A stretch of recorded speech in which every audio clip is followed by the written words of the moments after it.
శ్రీ సాయినాథాయ నమః. శ్రీ సాయి సచ్చరిత్రం 14వ అధ్యాయం. నాందేడ్ నివాసియగు రతన్జీ వాడియా, మౌలా సాహెబ్ అను యోగి. దక్షిణ మీమాంస. గత అధ్యాయంలో బాబా యొక్క వాక్కు ఆశీర్వదములచే అనేకమైన అసాధ్య రోగములు ఎట్లు నయమయ్యనో వర్ణించితిమి. ఈ అధ్యాయములో రతన్జీ వాడియా అను వానిని బాబా ఆశీర్వదించి సంతానమెట్లు కలుగజేసినో వర్ణించదము. ఈ యోగేశ్వరుని జీవితము లోపల వెలుపల కూడా సహజముగా అత్యంత మధురముగా నుండును. వారు నడచినా, భుజించినా, మాట్లాడినా, ఏ పని చేసినను అన్నియూ మధురముగా నుండును. వారి జీవితము మూర్తీభవించిన ఆనందము. శ్రీ సాయి తమ భక్తుల జ్ఞప్తియందుంచుకొను నిమిత్తము వానిని చెప్పిరి. భక్తులు చేయవలసిన పనులు అనేక కథల రూపముగా బోధించిరి. క్రమముగా అవి అసలైన మతమునకు మార్గమును చూపును. ప్రపంచములోని జనులందరూ హాయిగా ఉండవలనని బాబా ఉద్దేశము. కానీ వారు జాగ్రత్తగా నుండి జీవితాశయము అనగా ఆత్మ సాక్షాత్కారమును సంపాదించవలనని వారి ఉద్దేశము. గత జన్మల పుణ్యము కొలది మనకు మానవ జన్మ లభించినది. కాబట్టి దాని సహాయముతో భక్తిని అవలంబించి దాని వలన జన్మరాహిత్యమును పొందవలను. కనుక మనమెప్పుడునూ బద్ధకించరాదు. ఎల్లప్పుడూ జాగ్రత్తగా నుండి జీవితాశయమును దాని ముఖ్యోద్దేశమునైన మోక్షమును సంపాదించవలను. ప్రతినిత్యము సాయిలీలలు వినిచో నీవు సాయిని చూడగలవు. నీ మనస్సున వారిని రాత్రింబగళ్ళు జ్ఞప్తి అందించుకునము. ఈ ప్రకారముగా శ్రీ సాయిని అవగాహనము చేసుకున్నచో నీ మనస్సులోని చాంచల్యమంతయూ పోవును. ఇటులే కొనసాగిన ఎడల తుదకు శుద్ధ చైతన్యమునందు కలిసిపోదువు. నాందేడు పట్టణ నివాసియగు రతన్జీ. ఇక ఈ అధ్యాయపు ముఖ్య కథను ప్రారంభించదము. నైజాం ఇలాకాలోని నాందేడులో పార్సీ వర్తకుడొకడుండెను. అతని పేరు రతన్జీ షాపూర్జీ వాడియా. అతడు చాలా ధనమును ఆర్జించాను. పొలములు, తోటలు సంపాదించాను. పశువులు, బండ్లు, గుర్రములు మొదలగు ఐశ్వర్యముతో తులతూగుచుండెను. బయటకు చూచుటకు చాలా సంతుష్టిగా సంతోషముతో కనిపించెడివాడు. కానీ లోపల వాస్తవముగా అట్లుండెడివాడు కాడు. ఈ లోకమందు పూర్తి సుఖముగా నున్నవారు ఒక్కరూ లేరు. ధనికుడగు రతన్జీ కూడా ఏదో చింతతో నుండెను. అతడు ఔదార్యము గలవాడు, దానధర్మములు చేయువాడు, పేదలకు అన్నదానము, వస్త్రదానము చేయుచుండువాడు, అందరికీ అన్ని విధములా సహాయము చేయుచుండువాడు. చూచిన వారందరూ అతడు మంచివాడు, సంతోషముగా నున్నాడని అనుకొనిరి. కానీ రతన్జీ చాలా కాలము వరకు సంతానము లేకపోవటచే నిరుత్సాహి అయి ఉండెను. భక్తి లేని హరికథ వలె, వరసులేని సంగీతము వలె, జంధ్యము లేని బ్రాహ్మణుని వలె, ప్రపంచ జ్ఞానము లేని శాస్త్రవేత్త వలె, పశ్చాత్తాపము లేని యాత్ర వలె, కంఠాభరణము లేని అలంకారము వలె రతన్జీ జీవితము పుత్ర సంతానము లేక నిష్ప్రయోజనముగాను కళావిహీనముగాను ఉండెను. రతన్జీ ఎల్లప్పుడూ ఈ విషయమును గురించి చింతించుచుండెను. రతన్జీ తనలో తానిట్లనుకొనెను, భగవంతుడెన్నడైనా సంతుష్టి చెంది పుత్ర సంతానము కలుగజేయడా? మనస్సునందలి ఈ చింతతో అతడు ఆహారమందు రుచి కోల్పోయాను. రాత్రింబవళ్లు తనకు పుత్ర సంతానము కలుగునా లేదా ఎను ఆతృతతో నుండువాడు. దాసగుణ మహారాజునందు గొప్ప గౌరవము కలిగి ఉండేవాడు. ఒకనాడు దాసగుణ మహారాజును కలిసి ఆయనతో తన మనస్సులోని కోరికని చెప్పాను. దాసగుణ అతనికి షిరిడీకి వెళ్ళమని సలహా ఇచ్చాను. బాబాను దర్శించమనెను. బాబా ఆశీర్వాదము పొందమనెను. సంతానము కొరకు వేడుకునమనెను. రతన్జీ దీనికి సమ్మతించాను. షిరిడీకి వెళ్ళుటకు నిశ్చయించాను. కొన్ని దినముల తరువాత షిరిడీకి వెళ్ళాను. బాబా దర్శనము చేశాను. బాబా పాదముల మీద పడెను. ఒక బుట్టలో చక్కని పూలమాలను తెచ్చి దానిని బాబా మెడలో వేసి ఒక గంపతో పండ్లను బాబాకు సమర్పించాను. మిక్కిలి వినయ విధేయతలతో బాబా దగ్గర కూర్చుండి ఇట్లు ప్రార్థించాను. కష్టదశలోనున్నవారు అనేక మంది నీ దర్శనమునకు రాగా వారిని వెంటనే రక్షించి కాపాడెదవు. నీ సంగతి విని నీ పాదములను ఆశ్రయించి తిని కనుక దయించి నాకు ఆశాభంగము కలుగుజేయకుము. బాబాకు 5 రూపాయలు దక్షిణ ఇవ్వవలనని రతన్జీ తన మనస్సులో తలచెను. బాబా అతనిని 5 రూపాయల దక్షిణ కోరి అతడా పైకమునిచ్చినంతలో తనకు 3 రూపాయల 14 అనాలు ఇంతకు పూర్వమే ముట్టి ఉండెనని, కాన మిగిలిన 1 రూపాయి 2 అనాలు మాత్రమే ఇమ్మనెను. ఇది విని రతన్జీ మిగులు ఆశ్చర్యపడాను. బాబా ఆడిన మాటలను రతన్జీ గ్రహించుకొనలేకపోయాను.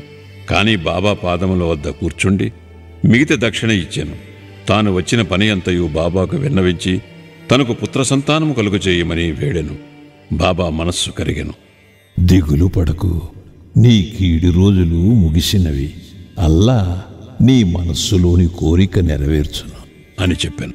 బాబా వద్ద సెలవు పుచ్చుకొని రతన్జీ నాందేడుకు వచ్చాను. దాసగణకు షిరిడీలో జరిగిన వృత్తాంతమంతయు తెలిపాను. అంతయు సవ్యముగా జరిగిననియు, బాబా దర్శనము, వారి ఆశీర్వాదము, ప్రసాదము లభించినవనియు, ఒక్కటి మాత్రము తనకు బాధపడిన సంగతి గలదనియు అనెను. తమకు అంతకు ముందే 3 రూపాయల 14 అణాలు ముట్టినవని బాబా ఆడిన మాటలకు అర్థమేమని దాసగుణను అడిగాను. ఇంతకు మునుపు నేనెప్పుడూ షిరిడీకి వెళ్ళి ఉండలేదే, నా వల్ల బాబాకు 3 రూపాయల 14 అణాలు ఎట్లు ముట్టెను? అది దాసగణకు కూడా ఒక చిక్కు సమస్యగా తోచెను. దానిని గూర్చి కొంతసేపు ఆలోచించాను. కొంతకాలమైన పిమ్మట అతనికే దాని వివరమంతయు తట్టెను. మౌలా సాహేబును మహాత్ముని రతన్జీ అంతకు మునుపు సత్కరించిన విషయము జ్ఞాపక వచ్చాను. నాందేడులో మౌలా సాహేబు గురించి తెలియని వారు లేరు. వారు నెమ్మదైన యోగి. రతన్జీ షిరిడీకి పోవ నిశ్చయించగానే ఈ మౌలా సాహేబు రతన్జీ ఇంటికి వచ్చాను. ఆనాటి ఖర్చు సరిగా 3 రూపాయల 14 అణాలొకటి చూచి అందరూ ఆశ్చర్యపడిరి. అందరికీ బాబా సర్వజ్ఞుడని స్పష్టమైనది. వారు షిరిడీలో ఉన్నప్పటికీ దూరంలో నేమి జరుగుచుండెనో వారికి తెలియచుండెను. లేనిచో మౌలా సాహేబుకిచ్చిన 3 రూపాయల 14 అణాల సంగతి బాబాకెట్లు తెలియగలదు? వారిద్దరూ ఒక్కటే అని గ్రహించిరి. దాసగను చెప్పిన సమాధానమునకు రతన్జీ సంతృష్టి చెందెను. అతనికి బాబా యందు స్థిరమైన నమ్మకము కలిగాను. భక్తి హెచ్చాయను. కొద్ది కాలము పిమ్మట అతనికి పుత్ర సంతానము కలిగాను. ఆ దంపతుల ఆనందమునకు మితి లేకుండెను. కొన్నాళ్లకు వారికి 12 సంతానము కలిగిరి. కాని 4 మాత్రమే బ్రతికిరి. ఈ అధ్యాయము చివర హరివినాయక సాఠే అయినవాడు తన మొదటి భార్య కాలము చేసిన పిమ్మట 2వ వివాహం చేసుకునినచో పుత్ర సంతానము కలుగునని బాబా ఆశీర్వదించిన కథ గలదు. అట్లే 2వ భార్య వచ్చిన పిమ్మట వారికి 2 కుమార్తెలు కలిగిరి. అతడు నిరుత్సాహము చెందెను. కాని బాబా మాటలన్నిటికీ అసత్యములు కానేరవు. 3వసారి అతనికి కొడుకు పుట్టెను. ఇట్లు బాబా వాక్యము నిజమైనది. అంతనతడు మిక్కిలి సంతృష్టి చెందెను. దక్షిణ మీమాంస. దక్షిణ గూర్చి క్లుప్తముగా చెప్పి ఈ అధ్యాయమును ముగించెదము. బాబా తమను చూచుటకు వెళ్ళిన వారి వద్ద నుంచి దక్షిణ పుచ్చుకొనుట అందరికీ తెలిసిన సంగతే. బాబా ఫకీరైనచో, వారికి దేనియందు అభిమానము లేకున్నచో వారు దక్షిణ ఎందుకడగవలను, వారు ధనమేల కాంక్షించవలను అని ఎవరైనా అడగవచ్చును. దీనికి పూర్తి సమాధానమిది. మొట్టమొదట బాబా ఏమీయునూ పుచ్చుకొనిడివారు కారు. కాల్చిన అగ్గిపుల్లలను జాగ్రత్త పెట్టుకుని జేబులో వేసుకునిడివారు. భక్తులను గాని తదితరులను గాని బాబా ఏమీ అడిగడివారు కారు. ఎవరైనా ఒక కాని గాని 2 కానులు గాని ఇచ్చినచో వానితో నూనె, పొగాకు కొనిడివారు. బీడీ గాని చిలుము గాని పీల్చేవారు. రిక్తహస్తములతో యోగులను చూడరాదని కొందరు 1 గాని 2 గాని పైసలను బాబా ముందర పెట్టేవారు. 1 గాని ఇచ్చినచో బాబా జేబులో ఉంచుకొనిడివారు. అర్ధన అయినచో తిరిగి ఇచ్చేవారు.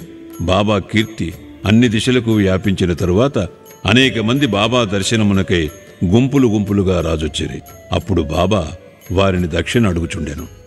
దేవుని పూజ యందు బంగారు నాణెము లేనిదే ఆ పూజ పూర్తి కాదు అని వేదము చెప్పుచున్నది. దేవుని పూజ యందు నాణెం అవసరమైనచో యోగుల పూజలలో మాత్రమేలా ఉండరాదు. శాస్త్రములలో కూడా ఏమని చెప్పబడినదో వినుడు. భగవంతుని, రాజుని, యోగిని, గురుని దర్శించుటకు పోవునప్పుడు రిక్తహస్తములతో పోరాదు. నాణెము గాని డబ్బు గాని సమర్పించవలను. ఈ విషయము గూర్చి ఉపనిషత్తులు ఏమని ఘోషించుచున్నవో చూచెదము. బృహదారణ్యకోపనిషత్తులో ప్రజాపతి దేవతలకు, మానవులకు, రాక్షసులకు దా అను అక్షరము బోధించాను.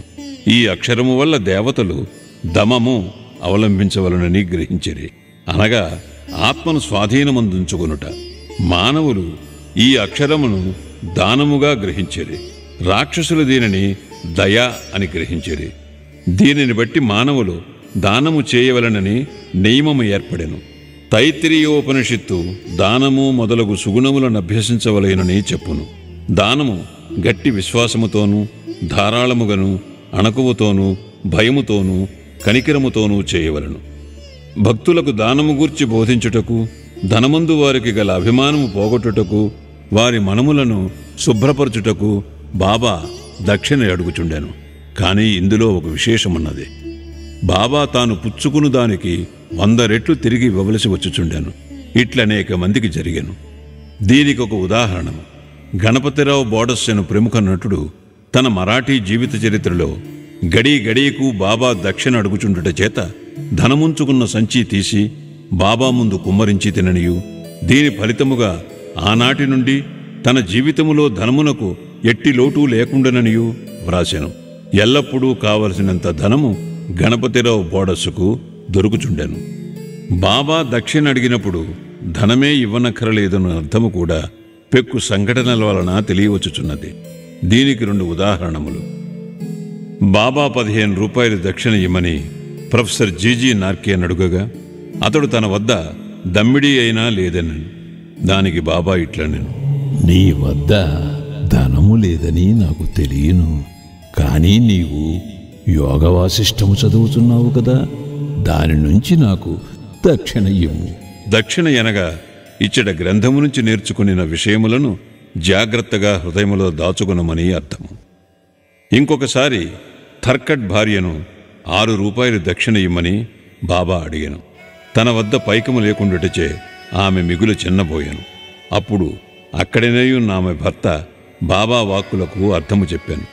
తన 6 శత్రువులను అనగా కామక్రోధ లోభాదులను తమకు పూర్తిగా సమర్పించవలనని బాబా భావమని అతడు తన భార్యకు వివరించాను.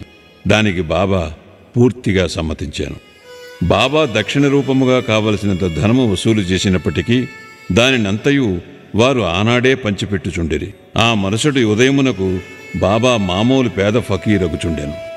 10 సంవత్సరముల కాలము వేల కొలది రూపాయలను దక్షిణ రూపముగా పుచ్చుకొనినను మహాసమాధి చెందు నాటికి 7 రూపాయలు మాత్రమే వారి చెంత మిగిలిను. 1000 ఏళ్ల బాబా దక్షిణ పుచ్చుకొనుట భక్తులకు దానమును త్యాగమును నేర్పుట కొరకే. దక్షిణ గూర్చి ఇంకొకరి వర్ణన. బీవీ దేవ్ ఠానా నివాసి, ఉద్యోగ విరమణ చెందిన మామల్తాతార్ బాబా భక్తుడు. దక్షిణ గూర్చి ఆయన శ్రీ సాయిలీలా మాసిక్ పత్రికలో ఇట్లు వ్రాసి ఉన్నారు. బాబా అందరినీ దక్షిణ అడుగువారు కారు. అడగకుండా ఇచ్చినచో ఒక్కొక్కప్పుడు పుచ్చుకునేవారు, ఇంకొకప్పుడు నిరాకరించువారు. బాబా కొంతమంది భక్తుల వద్ద దక్షిణ అడుగుచుండెను. బాబా అడిగినచో ఇచ్చేదమనుకుని వారి వద్ద బాబా దక్షిణ పుచ్చుకునేవారు కారు. తమ ఇష్టమునకు వ్యతిరేకముగా ఎవరైనా దక్షిణ ఇచ్చినచో బాబా దానిని ముట్టేవారు కారు. ఎవరైనా దక్షిణ తమ ముందుంచినచో దానిని తిరిగి తీసుకుని పొమ్మనుచుండేది. బాబా అడిగడు దక్షిణ పెద్ద మొత్తములు గాని చిన్న మొత్తములు గాని భక్తుల కోరికలు భావము వసతి బట్టి ఉండును. స్త్రీలు పిల్లల వద్ద కూడా బాబా దక్షిణ అడుగుచుండెను. వారు అందరూ ధనికులను గాని అందరూ బీదలను గాని దక్షిణ అడగలేదు. తాము అడిగిన దక్షిణ ఇయ్యని వారిపై బాబా కోపించి ఉండలేదు. ఎవరి ద్వారానైనా భక్తులు దక్షిణ పంపినతో తెచ్చినవారు దానిని మరచునప్పుడు వారికి దానిని గూర్చి జ్ఞప్తికి తెచ్చి ఆ దక్షిణను పుచ్చుకునేవారు. ఒక్కొక్కప్పుడు చెల్లించిన దక్షిణ నుంచి కొన్ని రూపాయలు తిరిగి ఇచ్చి పూజలో పెట్టుకొనమనడువారు. దీని వలన భక్తునికి మిక్కిలి ప్రయోజనము కనిపించుచుండెను. అనుకున్న దానికంటే ఎక్కువ ఇచ్చినచో కావలసిన దానిని ఉంచుకుని మిగతా దానిని తిరిగి ఇచ్చివేయుచుండేది. ఒక్కొక్కప్పుడు భక్తులు అనుకునే దానికంటే ఎక్కువగా ఇవ్వమనుచుండువారు. లేదనిచో నెవరి వద్దైనా బదులు పుచ్చుకొని గాని అడిగి తీసుకుని గాని ఇవ్వమనుచుండేది. కొందరి వద్ద నుంచి ఒకే రోజు 3-4 సార్లు దక్షిణ కోరుచుండేది. దక్షిణ రూపముగా వసూలైన పైకము నుంచి బాబా కొంచెము మాత్రమే చిలుమునకు ధుని కొరకు ఖర్చు పెట్టుచుండేది. మిగతా దానినంతయు బీదలకు దానము చేయుచుండేవారు. 50 రూపాయలు మొదలు 1 రూపాయి వరకును ఒక్కొక్కరికి నిత్యము దానము చేయుచుండేవారు. షిరిడీ సంస్థానములో ఉన్న విలువైన వస్తువులన్నీ రాధాకృష్ణమాయి సలహాచే భక్తులు తెచ్చి ఇచ్చిరి. ఎవరైనా విలువైన వస్తువులు తెచ్చినచో బాబా వారిని తిట్టడివారు. నానాసాహెబ్ చందోర్కర్తో తన ఆస్తి అంతయు 1 కౌపీనము, 1 విడిగుడ్డ, 1 కఫని, ఒక తంబిరేలు గ్లాసు మాత్రమే అనియు, అయినప్పటికీ భక్తులు అనవసరమైన నిష్ప్రయోజనమైన విలువైన వస్తువులు తెచ్చుచున్నారని అనుచుండెడివారు. మన పారమార్థికమునకు ఆటంకములు 2 గలవు. మొదటిది స్త్రీ, రెండవది ధనము. షిరిడీలో బాబా ఈ 2 సంస్థలను నియమించియున్నారు. అందొకటి దక్షిణ, రెండవది రాధాకృష్ణమాయి.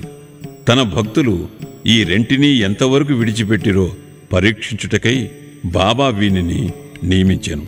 భక్తులు రాగానే దక్షిణ ఎడిగి పుచ్చుకుని బడికి అనగా రాధాకృష్ణమాయి గృహమునకు పంపుచుండెరి. ఈ 2 పరీక్షలకు తట్టుకొన్నచో అనగా కనకమందు కాంతయందు అభిమానము పోయినదని నిరూపించినప్పుడే బాబా దయవలన ఆశీర్వాదము వలన వారి పారమార్థిక ప్రగతి శీఘ్రమొకట దృఢపడుచుండెను. భగవద్గీతలోనూ ఉపనిషత్తులలోనూ పవిత్రమైన స్థలమందు పవిత్రునికిచ్చిన దానము ఆ దాత యొక్క యోగక్షేమములకు అధికముగా తోడ్పడునని ఉన్నది. షిరిడీ కన్న పవిత్ర స్థలమేది. అందున్న దైవము సాయిబాబా కన్న మిన్న ఎవరు? 14వ అధ్యాయము సంపూర్ణము. సద్గురు శ్రీ సాయినాథార్పణమస్తు. శుభం.